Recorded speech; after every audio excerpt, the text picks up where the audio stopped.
കാര്യങ്ങളിലേക്ക് കിടക്കാം. ജിക്കോ ഷോക്കായി ഒനേഗായിഷിമാസ്. Watashi wa namae wa Dendi Rumasa Tomoshimasu Dendi Yonde Kudasai Sumiwa Sakawasuru Koto desu. Indonesia Arakimasta. Otoshi Nijung Sansai desu. Haijo desu. അപ്പോൾ റുണി എന്നാണ് പേര്. ഇന്തോനേഷ്യയാണ് സ്ഥലം. 23 വയസ്സാണ്. ഷുമിവ രോക്കോസുരു കൊത്തുന്നു സക്ക സുമിവസൻ ഫുട്ബോൾ കളിയാണ് ഹോബി എന്ന് പറയണത്. ദോനോ ഗുറൈ നിഹോങ്കോ ബെങ്കോ ഷിമഷിതാ Nihongo o Sangagetsu gurai Nihongo o bengo shimasu.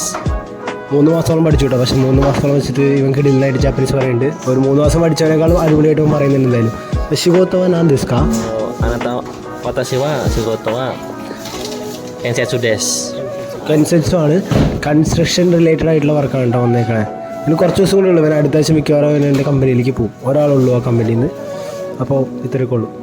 Thank you for watching. അടുത്തൊരു വീഡിയോ ആയിട്ട് കാണാം.